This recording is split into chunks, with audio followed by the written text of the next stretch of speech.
Okay, hi guys, my name is Elias Valdez. I am co-owner of Valdez Brothers Fitness. I co-own this with my three brothers and my family. This is a family-owned business, family-owned gym. We've been operating for 6+ years based on CrossFit, but just in general fitness, promoting general fitness throughout with all types of cross training. Just to keep it quick, this video is about the Alamo 13.1 half marathon that I did in February. If you guys have seen my previous video, I'm wearing the same shirt. Today I decided to wear it purposely because of the topic of this video, but this is also the half marathon that I've hit my PR in. 1 hour, 31 minutes, about 7:22 per mile pace. For me, that was, I don't know how I did that. You know, there's other runners running way faster, but that's my PR. Nonetheless, this is about that race. That race was very important for me, you know, because it set a standard for myself. So, quick introduction on what I got going currently, real quick. I actually just bought a new pair of shoes. Should I have these on camera, but I want to just quick. I've been running with these Nova Blasts. They're awesome. I love them. I've ran 3 half marathons in them. I've had them since late last year. I love them, but I've been running them in them a lot. I've been doing gravel runs, road runs, dry climate, wet climate. So they've gotten, you know, a little bit broken into nonetheless. And I just wanted another pair. I'm doing a big challenge this weekend with a buddy of mine named Danny. He's a beast. He's into the running scene, and he invited me to do something. Stay tuned for that. It's going to be really awesome. I want to have 2 pairs of shoes, so I went and bought these. What are these? The Fresh Foam 1080s in this colorway. Very comfortable, very light. They seem to be as comfortable as the Nova Blast, but they feel slightly lighter. So far, I haven't ran in them, so I'm excited to try these out this week. Other than that, let's get into the video. Last video was kind of long. I didn't mean it to be that long, so I'm going to try to keep this one quicker and go from there. Alamo, 13.1 half marathon. Man, what a crazy experience that weekend was. That week leading and that weekend of. First of all, I had the date planned in my mind. It was set for, I'm not sure what day it was, but it was set for a certain weekend.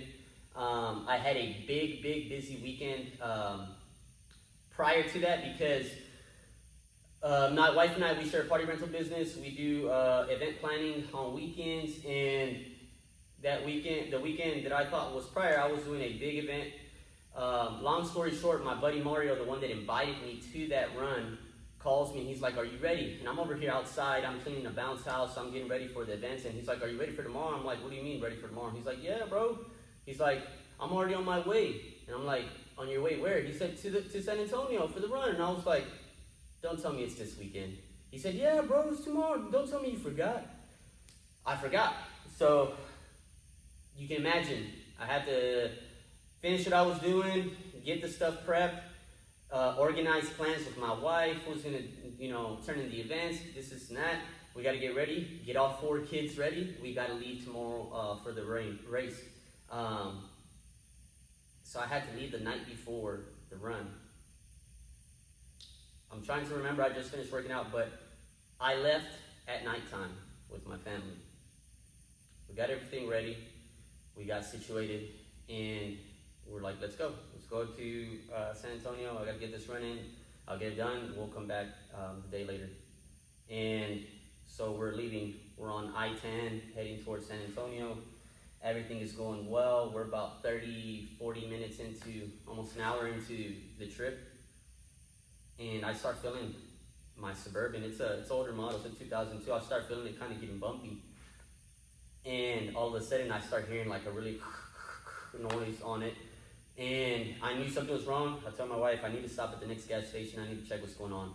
I get to the gas station, I stop, then I, you know, get down there, and I see like residue of scrap metal, like literally on the pavement, and I'm like, that can't be my truck.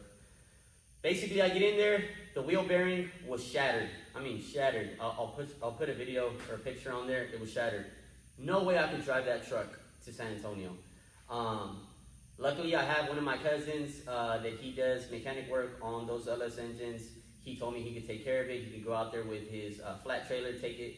And luckily, my friend Mario, who was already in San Antonio at the hotel with his girlfriend, I called him. It was like 11 o'clock at night. I told him, bro, my truck is messed up. He was actually the one that told me, based on the video, I think it's your wheel bearing. I looked it up. Yes, it was.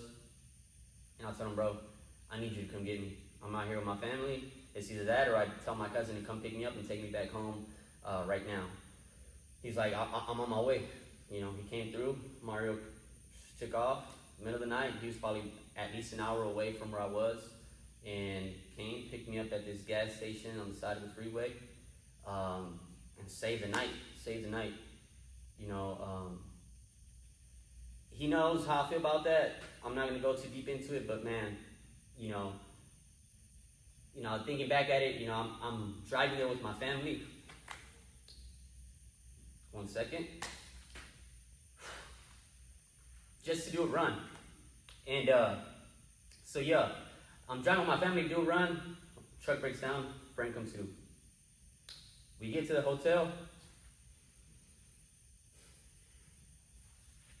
Everything's cool. You know, hey, let's get situated. We're gonna have like maybe 3 hours worth of sleep. We got a half marathon tomorrow. Mind you, this is my friend Mario's first half marathon ever. He's been grinding it out. He's been training for the last 2-3 months. He's been getting his training in and prepping for this, and you know, he invited me, so let's go. We slept 3 hours, woke up, met Mario at the lobby. Let's get ready. Mario knew where it was at. Let's walk to the site. It was in the middle of downtown San Antonio, you know, Alamo area. We stayed at a hotel like literally in the middle of the downtown, so we were like half a mile walk from the start line. We walked there. It's pitch black at night. There's a lot of construction going on in San Antonio. It's becoming a very, very nice developed city. I haven't been there in a while, and so you can tell a lot's going on.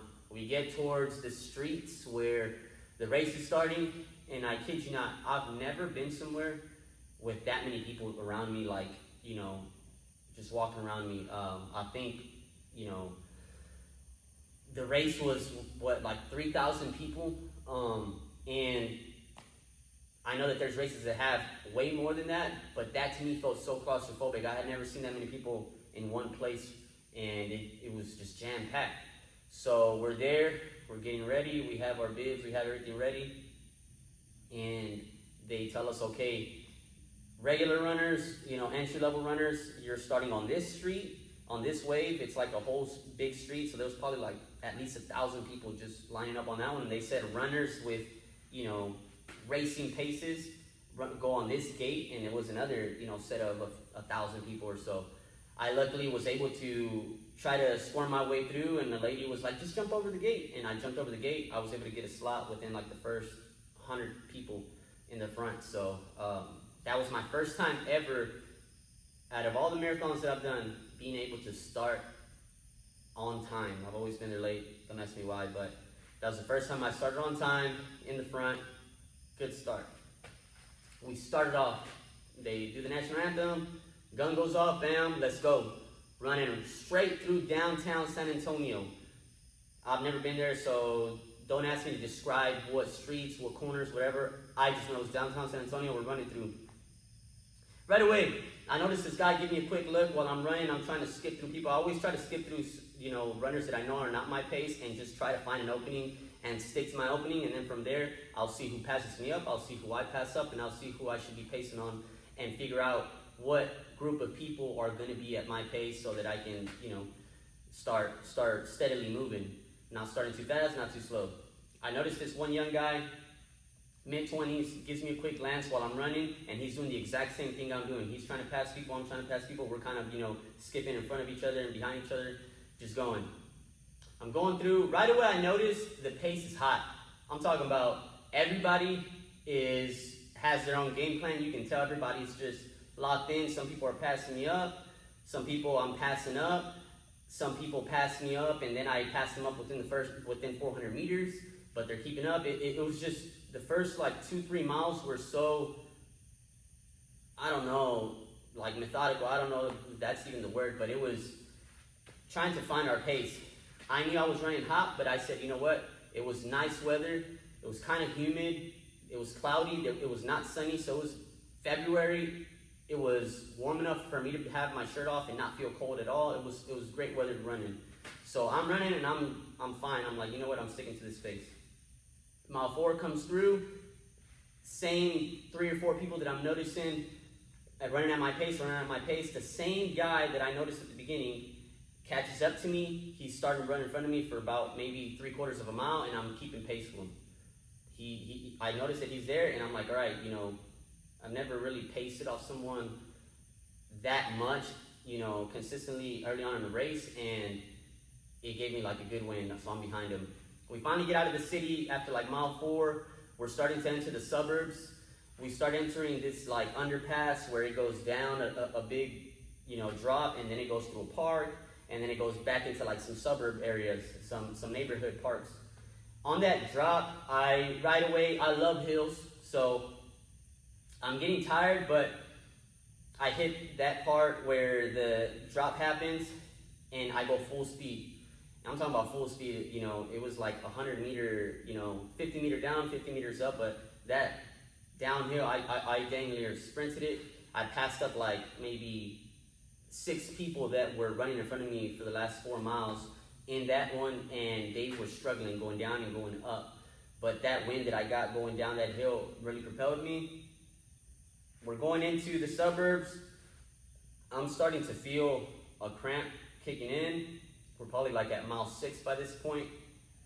But we're running. Fast forward, I get to like mile 9, water station hits. I later on found out that it had to have been like around mile 9. I asked the guy, hey, you know, what mile are we on? He's like, you're like on mile 6, bro. You know, obviously he was just messing with me. But I'm like, all right, whatever. Right after that, I start getting bubble guts. I need to go to the restroom. I'm starting to contemplate whether I should just walk because I'm starting to crash out at this point. Yeah. We hit like, after that drop, we hit like areas where you're going under the freeway, starting to enter like a bayou section. And I noticed this guy, he has on like a hoodie. He's probably in his late, you know, early 50s, you know, Caucasian guy. And he looks at me kind of struggling as I'm passing, you know, this like underpass on the freeway.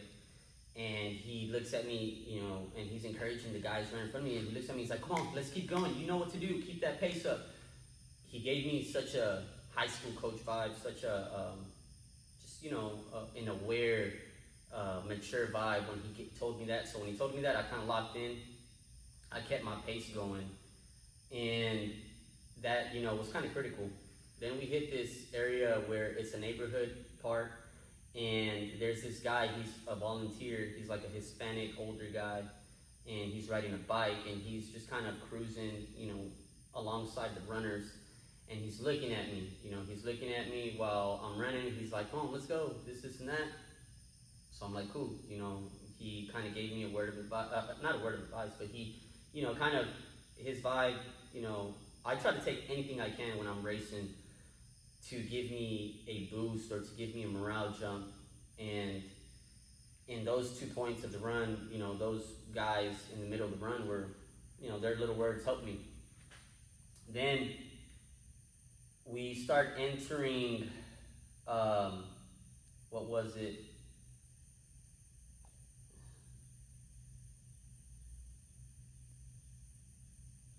So after like mile 9, we transition into the bayou area that starts connecting into the main river in downtown San Antonio, where, you know, the river walk is at and everything. But before we enter that main area, that guy that I was pacing with and an older gentleman that was around our same pace catch up to me. Remember, I have bubble guts, like, and when they caught up to me, for some reason, I got like that second wind all over again. And like, that feeling went away, and it was just like, I don't know, their energy and consistency, you know, the same way it was propelling me early on in the race caught up to me there, and I got another win. I'm keeping up with them, and I feel like this new vibe, this new mindset change, this new vibe switch, and I'm like optimistic now. So I'm running with them. Maybe like about a mile. Then we start transitioning into the Riverwalk area, and we're probably at mile 10 at this point, and I'm feeling it, man. Like I'm feeling it, but I'm starting to get optimism. So I'm starting to push the pace. I kind of stretch myself away from those guys. They're probably maybe 20, 30 feet behind me now, and I'm running through the Riverwalk. I'm struggling. I'm trying to keep the pace. When I start struggling, I start leaning forward and I start big striding. Literally, that typical mindset where head down and go. Put your head down and go. So I'm there and I'm just grinding it.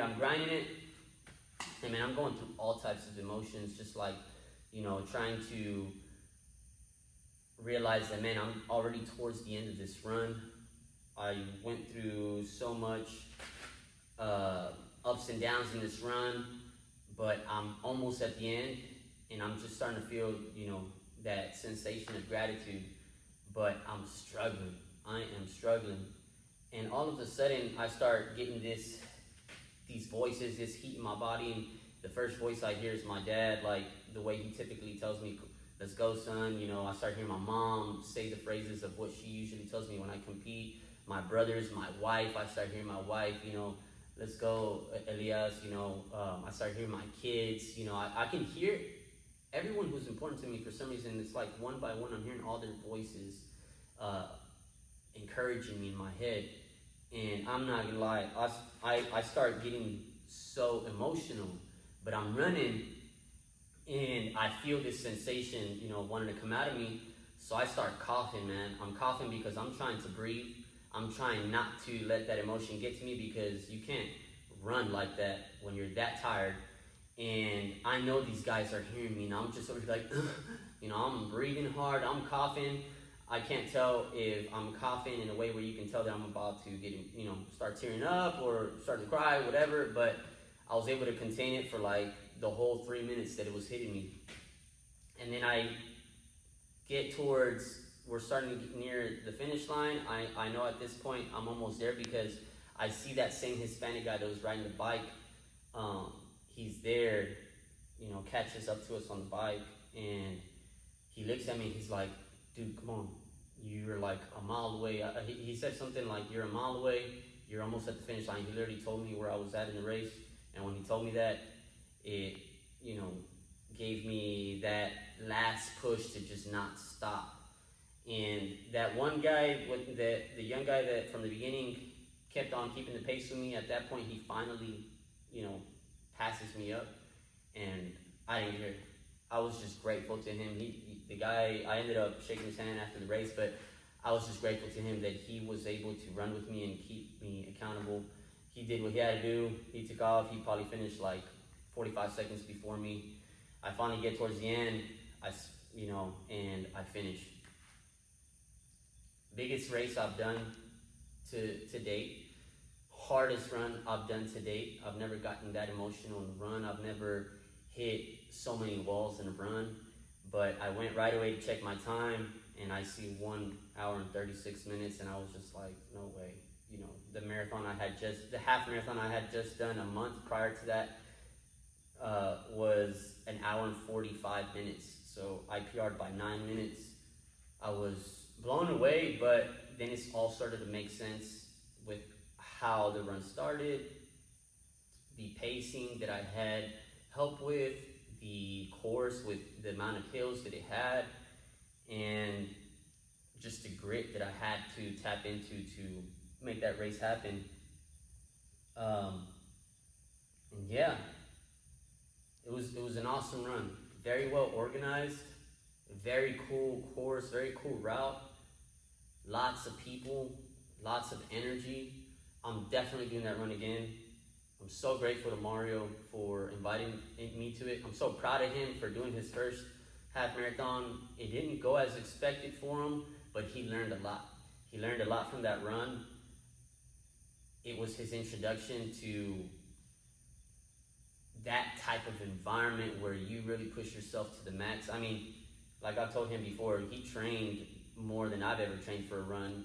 That was the win in itself. But when he got to race day, he got to see what to do and what not to do, and he finished. So super proud of him. Super grateful to have Mario as my friend. Most people don't. I mean, if just so you know, Mario is someone that I've known since grade school, since he was in the 5th grade, 4th grade, and I was in middle school. We stayed in touch always. We've gone through so many experiences. He knows what it is, and we're still here. We're still trying to get better. And the fact that he is now in this season of my life where he's pushing me to be better and he's contributing by doing his own thing is just priceless, man. It's something that you don't get too often, and he's someone that I definitely, when I say friend, I mean it, and more so. So excited, so happy that I did that run. Despite of all the challenges that led to it, all the adversity that led to me just getting there and all that, to being able to PR, you never know what happens. Any day, anything can happen. Grateful to my wife for tagging along with me. It was a tough weekend, but she was there with me. She understood that I was going to race one way or another, and we made it back. My cousin met us at the gas station with his flatbed. We ended up getting home, etc. But yeah, super, super good run. I definitely encourage anyone to try it that wants to do a half marathon. It's an awesome experience. And yeah, I look forward to next year for that run. I'll definitely be signing up. Stay tuned. Like I said, I got a big event coming up this week with my buddy Danny. I'm putting his Instagram up once again. Excited for what this is going to look like. So if you're watching this video, stay tuned for this weekend. Well, after this weekend, we'll post something, but it's going to be awesome. So I'm excited. Just got done with a workout. It's probably like 11 o'clock at night right now. I had to get it in one way or another. Shout out to anybody getting after it. Do your best. Like this says, never stop learning, because life never stops teaching. So be optimistic, be grateful, and appreciate every moment that you get. Right.